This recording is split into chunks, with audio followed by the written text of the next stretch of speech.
how much faster should we go from 400 milliseconds? We're like, why don't we just go to 1? Abby, the dealmaker at Duro Labs, responsible for the growth of Pith Network and now Fogo Chain.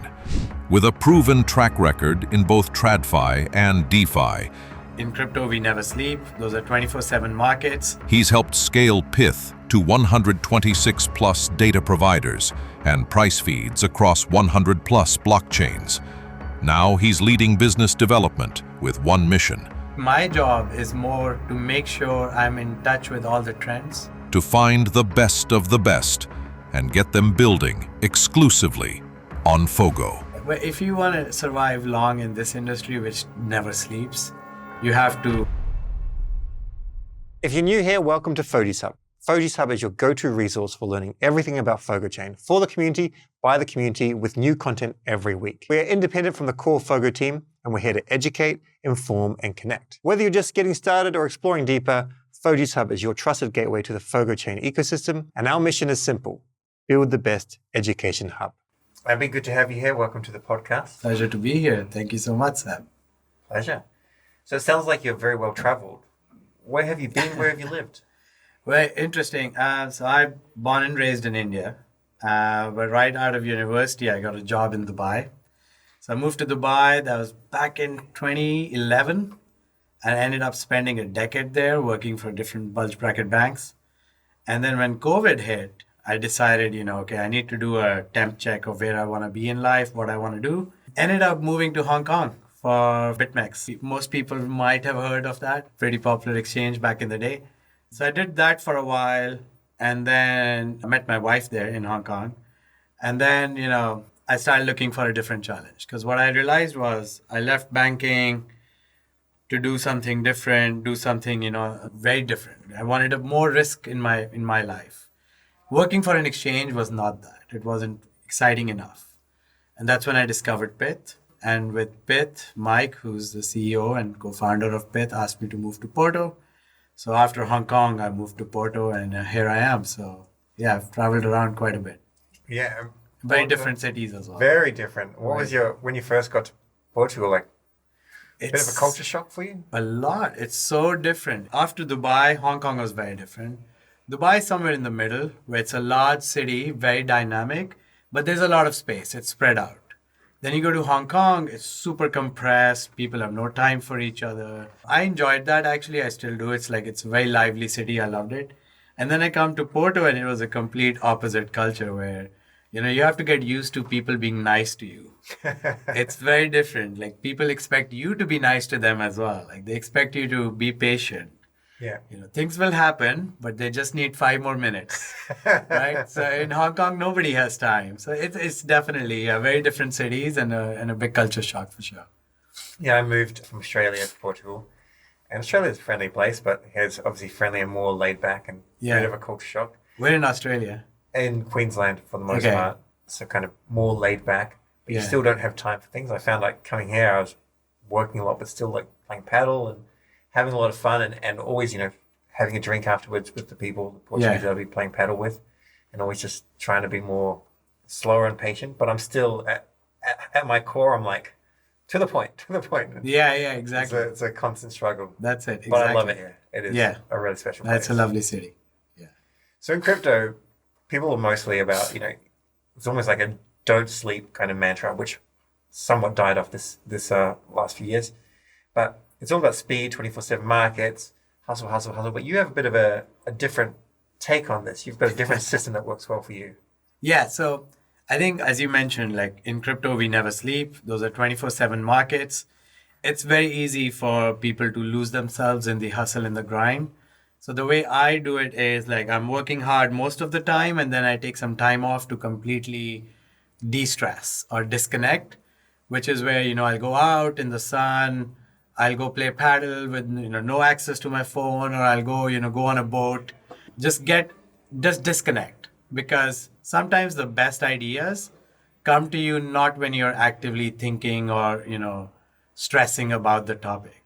Yeah. And that's my way to kind of, recharge myself, rejuvenate myself, make sure I can continue to give my best all the time.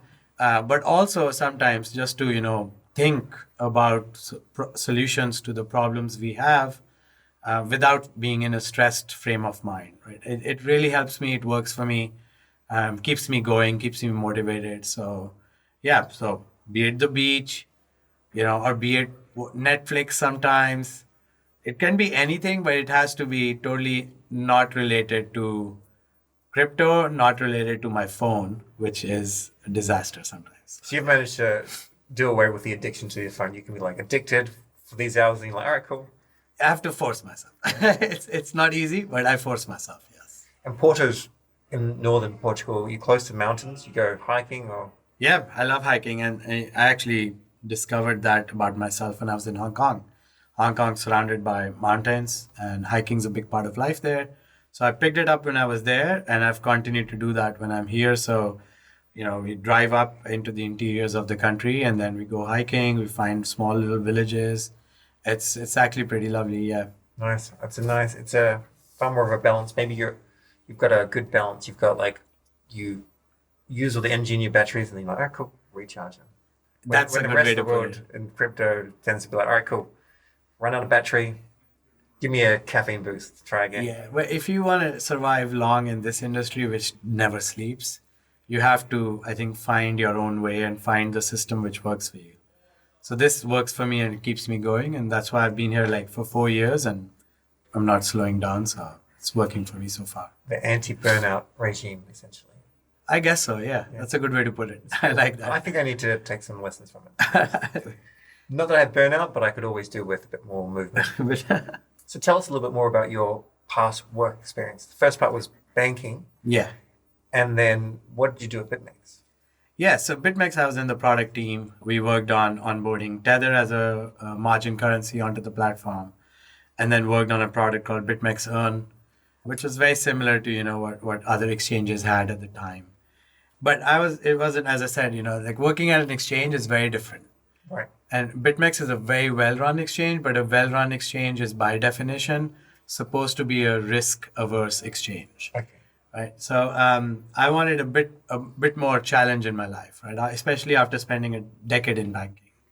So I discovered Pith is a small startup at that time. I think there were 5, maybe 10 employees only, and I discovered them online. Solana was just picking up. People were starting to talk about Solana. So I discovered Pith. It resonated with me because it was all about market data, financial data, enabling trading, on-chain DeFi. I was like, okay, this is something which I've done all my life. I can relate to this. So I reached out to the founders. I pitched my background and my expertise, and luckily we clicked. And within a month, I was actually on my way to Porto to join the Pith team. So it was pretty fast. When I joined Pith, Pith had about 20 data providers. Today we have more than 120 data providers. Wow. So my job originally, my task was to onboard all these institutions, tell them about Pith, make them join the Pith network, make them provide data to Pith, basically enable the scale that Pith currently has achieved, which is we have 1,600 feeds. All of them are only possible because we have the vast network of data providers providing data for those feeds. So essentially we solved the supply side of the equation. So that was my original kind of focus for the first year or so. Then in 22, Pith went cross-chain. And then from being Solana native, the focus shifted to what should be our cross-chain strategy, which chains should we go to next, who should we partner with, who should we not partner with. So that was the next focus. And and after that, it's just been about how to grow Pith further and what next, And I'm sure we'll get to it, but like Fogo's one of the next initiatives at Duro Labs, which we have taken on. We'll get to that in a moment. Just for those that aren't even familiar, what does the head of BD do day to day? At Duro Labs, the head of BD, well, you have more than 2,000 Telegram chats to look at. Yeah. You have an internal Slack, which is very busy as well. There's always a fire to be put out, and there's always something breaking, or there's always some unhappy customer or some unhappy user. So that's a lot of that. But crypto itself is such a dynamic industry that as the head, my job is more to make sure I'm in touch with all the trends I see what's happening, and I'm making sure that our strategy and our direction is in line or in sync with the industry. For example, last year, we saw the L2, L3 narrative picking up. We made sure Pith is ready to serve that, and we were able to do that. And we scaled very fast and very quickly. We supported all the promising L2s which were coming out on the Ethereum side. So it's my job personally is more to look at the trends, see what makes sense, see where we want to be and which not to avoid. Like choose the battles we want to fight, Yeah. and avoid the ones which are not worth the time and resources. And then this year, I guess, Pith Laser at 1 millisecond Oracle. Yes. That's probably been born out of the need for just lower latency. Yes, because when Pith was born back in 21, Solana was the fastest blockchain at 400 millisecond block times. With time, we have seen the evolution of public blockchains become even faster. You've got Aptos now at 150 milliseconds, and so it was 400 milliseconds was no longer fast enough for DeFi and crypto in general. So at Pith, we wanted to make something which is even faster than our original product, which is we call that Pith Core. And when we started thinking about how much faster should we go from 400 milliseconds, we're like, why don't we just go to 1? Like, why limit ourselves at 50 or 100 or 20 or whatever? Let's just go to 1 milliseconds. And that's how Pith Laser was born. So Pith Laser is a extremely high performance, high frequency, low latency oracle, which has come up. And it's essentially because we are seeing the move of DeFi towards an extremely high performance environment where people care a lot about latency and frequency measures. Well, there's probably a good time to segue to Fogo Chain. Yeah. Right. So why is Fogo a natural evolution of the Pith network? Okay. So Pith provides fast market data, high frequency, low latency, but it's only one part of the puzzle. The other parts is the perpetual DEX, which uses these price feeds, and the blockchain on which the perp DEX lives. If all these parts don't work together, the performance that you hope to achieve will never be realized. Fogo today, along with the ambient perp DEX, is the best combination where the Pith Laser price feeds can shine and enable that high frequency trading use case. The way, if you want to compete with exchanges, this is the right way. So this is what it takes to compete with exchanges. That is correct. So why is Fogo different from other ecosystems?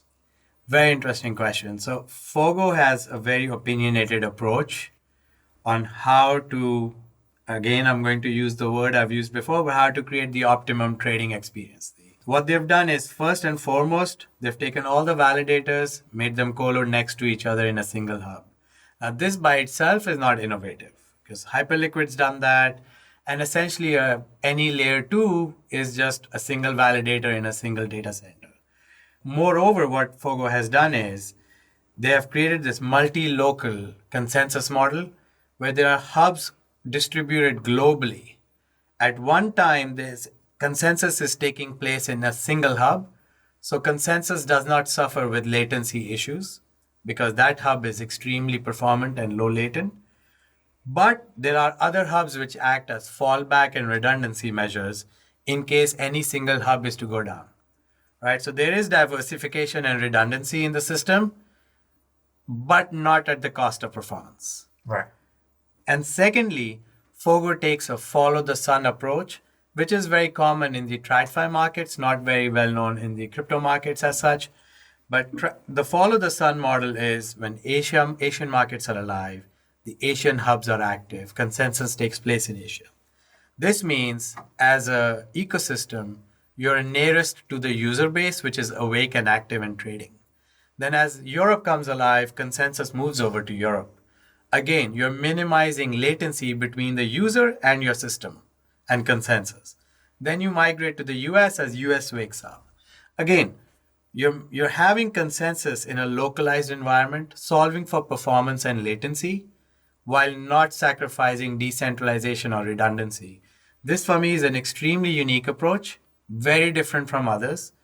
And what it also enables, and this may be a third point, is in future as DeFi and TradFi converge, Fogo is best positioned because guess who's next to Tokyo Stock Exchange or guess who's right next to New York Stock Exchange?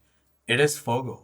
Pith has a network of over 100 market makers and HFT firms who are waiting for this convergence between DeFi and TradFi, and they will be able to colo next to any of the hubs which Fogo has so that they can make markets on Fogo the way they do on NASDAQ or on CME or on LSE. So I believe the potential and the approach that Fogo is taking is exactly what Pith wants to enable in the long run. So essentially, Fogo, crypto, merging with TradFi, taking those lessons, putting it into one. You've got this ultra-performant blockchain that's learned the lessons from TradFi to make co-location a reality, improve speed. Yeah, and it's also because, the team behind Fogo, everybody involved in Fogo are people who've spent the first 1 or 2 decades of their careers in TradFi markets. They know exactly how exchanges work. They know how trading systems work. They know how HFT firms work. And then they've spent the last 5 to 10 years of their life in crypto markets. And they also know how this side of the world works. And what Fogo is trying to do is essentially marry the best of both. They want to make sure the user experience is optimum, performance is not sacrificed, but also provide for decentralization and redundancy measures, verifiability, transparency, all the good stuff that crypto has brought to finance. So my understanding with Fogo is you're not after a whole lot of 1,000 dApps trying to be deployed. You're after a more of a curated approach. Can you talk about that? Yeah, so we're taking a very different approach to ecosystem and growth of the system, growth of the blockchain than other kind of, let's say, players in the space. The reason for that is we believe in quality over quantity. So we don't care for having 50 or 100 logos on my ecosystem page, but having only 5 users per application. Right. We would rather have one killer app for one use case and have everybody use it and everybody like it. And then if we can devote all our resources and energy into making that app the best experience for the users, then we win. Yeah. I think Hyperliquid has exhibited that very well. They're a one perp.dex ecosystem, and they've got all the users and the activity that crypto craves for. PumpFun on Solana is another example of that, where a single app drives a lot of the user activity. So you don't need 500 or you don't need 100 applications to make an ecosystem. You need just 1 or 2 really good ones, and that's the approach we're taking at Fogo. So what does it mean by being native on Fogo, other than just deployed code? Yeah, great question. So Fogo's opinionated on a lot of things, and similarly with that opinion, some of those opinions resonate with others, some don't. So we want people who align with those opinions. Like if we believe in the multi-local consensus model, we believe in limited decentralization, we believe in performance over global consensus, we believe in low latency. We want partners who align with our vision. Fogo is focused on a trading experience. So we want partners who also want to enable trading and whose focus is trading. So that means, unfortunately, if somebody is into a gaming project, I would put my neck out and say maybe Fogo is not the right partner for them. But it's also important to note it is an open permissionless blockchain. Correct. Yes, it's not. It's probably not your niche. Exactly. So it's an open permissionless blockchain, and if the performance is good enough, yes, I believe people will come and take advantage of that. But when you mention what does it mean to be native on Fogo, I think to be native on Fogo, you want to be aligned with the values and the vision of Fogo. Because Fogo has such an opinionated and unique vision on how to approach things and how to do things. It's trading in DeFi. Trading and DeFi. And that's it. And performance above everything else. Users above everything else. User experience above everything else. Abby, what's one piece of advice that you wish you learned earlier that you want to tell others about? Humility. I learned it in my banking career. I thought I was great. There's always somebody better than you. And even if you're the best, I think we can all benefit, society benefits, if you're all a bit humble and nice to each other. So I've imbibed that in myself now. I try to be as nice as I can with as many people as I can. And I wish everybody does that. Great advice. Something I'll take on board even more. And thanks so much for doing this podcast. Thank you for having me. It's my pleasure. Also, I'll give your style a go on some hikes, touch grass a little bit more, and then keep those batteries recharged. Amazing. Thank you so much, Seb. Thanks.